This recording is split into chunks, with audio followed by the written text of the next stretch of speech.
warahmatullahi wabarakatuh. Waalaikumsalam. Bismillahirrahmanirrahim. Alhamdulillahirabbil alamin wassalatu wassalamu ala sayyidina wa maulana Muhammad Rasulullah wa ala alihi wa sahabatihi wa man tabi'a sunnatahu wa jama'ata min yaumin hada ila yaumin nahda. Untuk kawan-kawan media, baik media nasional, media YouTube, media cetak, media online, yang saya hormati dan yang sangat saya cintai, di tangan kalian berita-berita tentang PSN PIK maupun PIK 1, PIK 2 akan tersampaikan tentu dengan fakta-fakta, bukan dengan ngarang-ngarang. Termasuk kemarin PIK diserang habis-habisan, difitnah habis-habisan berkaitan pagar laut, kemudian katanya nggak boleh mengibarkan bendera merah putih di jembatan, padahal itu di zamannya COVID. Terus kemudian juga katanya PIK itu ada benteng sehingga masyarakat tertentu aja yang bisa masuk. Terus kemudian PIK katanya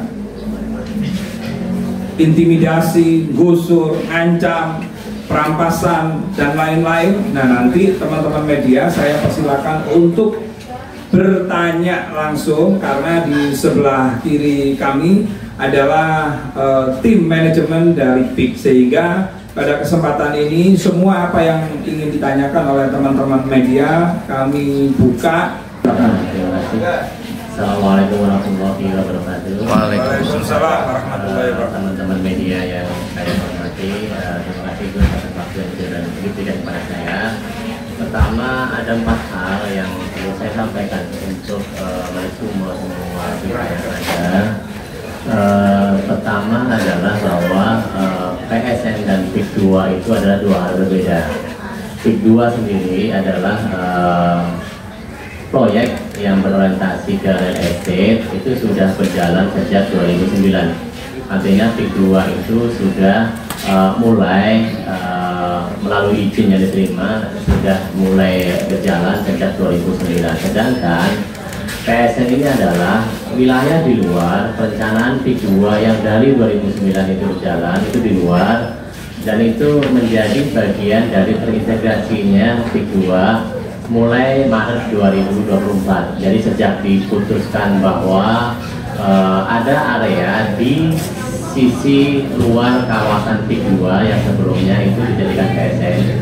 Nah, total luasnya kurang lebih di 1.800-an hektar. Jadi satu, pertama adalah PIK 2 dan PSN itu 2 hal berbeda. Itu yang digaris bawahi. Kedua, bahwa PSN ini murni investasi dari swasta, yaitu dari kami. Kalau boleh dilihat di Permenko 6 2024 itu ada 233 PSN yang ditetapkan oleh pemerintah. 49 diantaranya adalah swasta.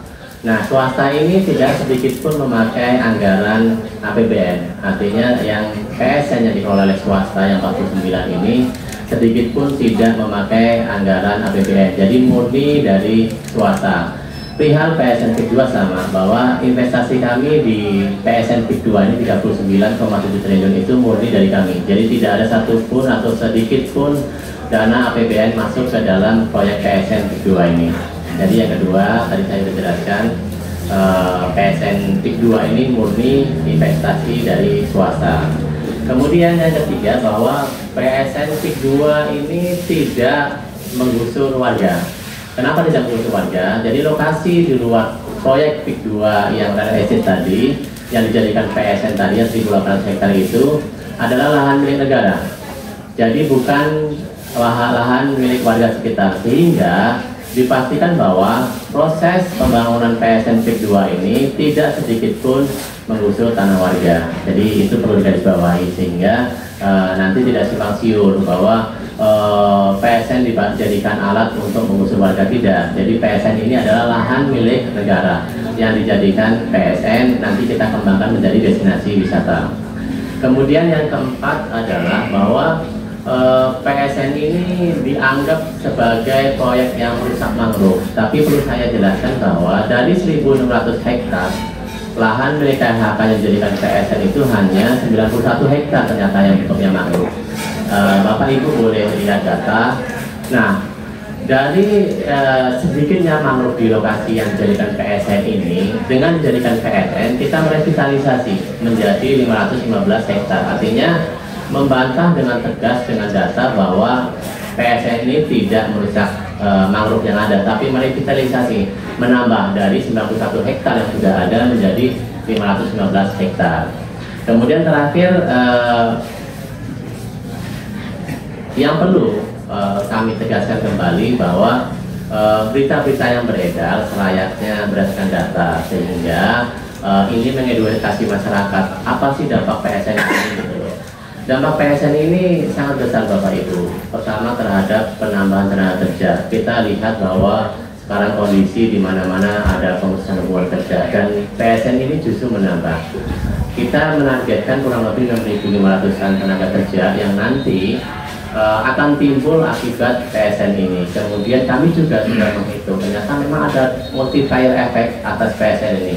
Jadi ketika PSN ini berjalan, kemudian ada beberapa restoran, beberapa tenan yang akan beroperasi di PSN ini akan menambah tenaga kerja, kurang lebih 13 ribuan tenaga kerja efek pengganda. Jadi jelas ini manfaatnya besar. Seharusnya ini menjadi edukasi masyarakat bahwa PSN ini tidak merusak, tapi berdampak banyak terhadap masyarakat sekitar. Mungkin itu.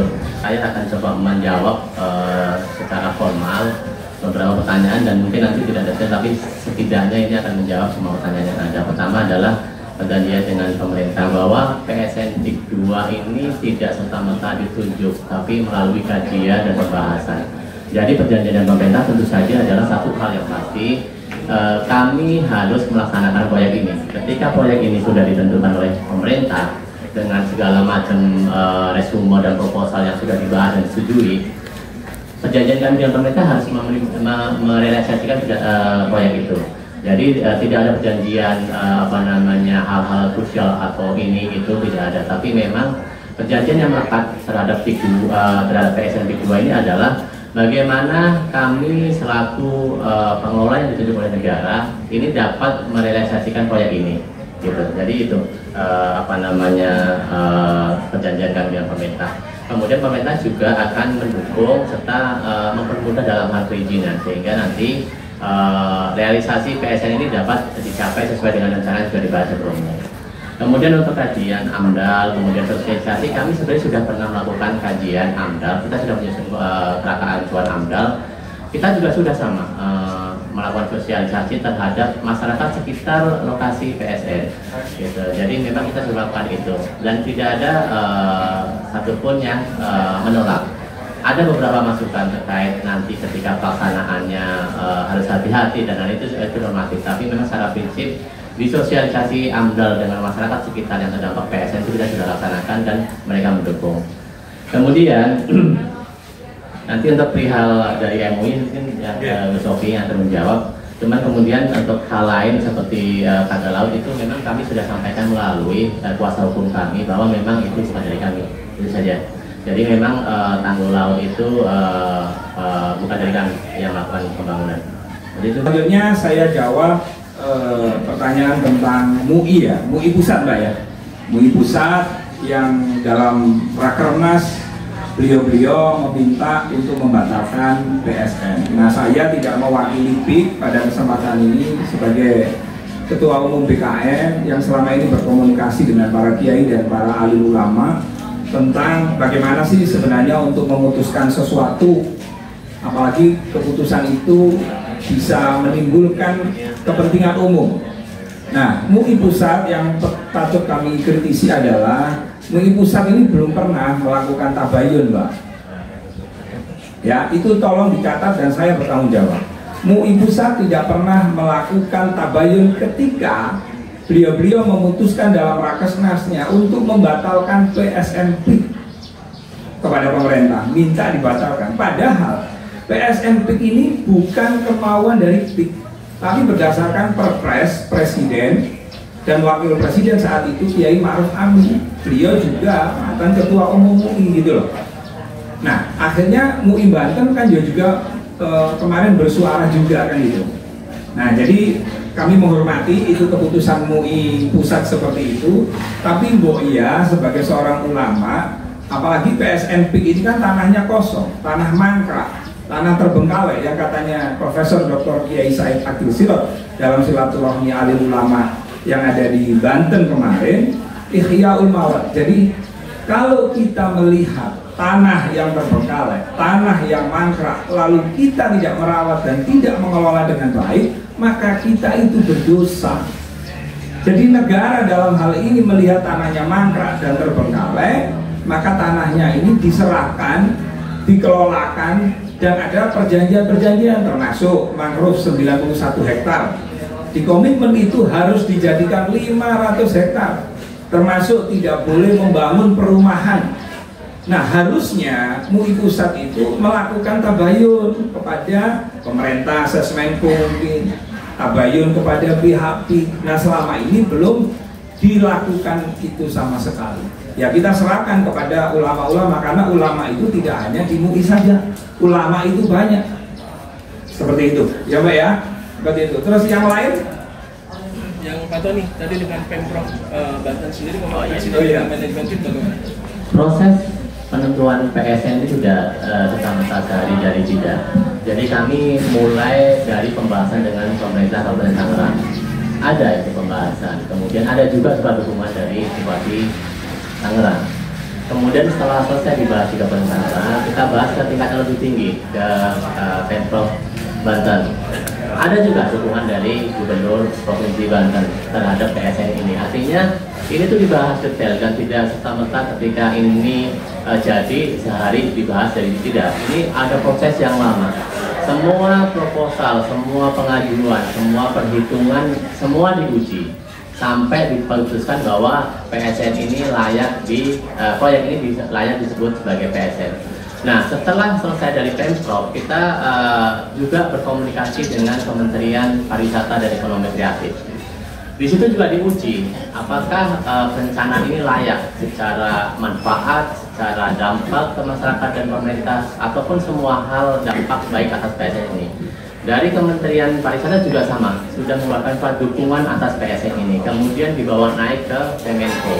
Di Kemenko diuji kembali, proposalnya dilihat kembali, semua dikupas tuntas di situ, dan sepakati bahwa ini layak dijadikan PSN. Kemudian diputuskan oleh Presiden bahwa ini yang PIK 2 PSN ini layak dijadikan sebagai PSN. Jadi tidak serta-merta Bapak, ini semua terkait. Tidak hanya PIK dengan Kemenko, tidak. Di situ ada Pemkab, di situ ada Pemprov, di situ ada Kementerian Teknis sebagai pendukung PSN. Jadi tidak serta-merta seperti yang kita bayangkan, seperti itu. Ya. Jadi menegaskan yang namanya PSN ini kan tanahnya pemerintah, makanya keluar perpres, gitu loh.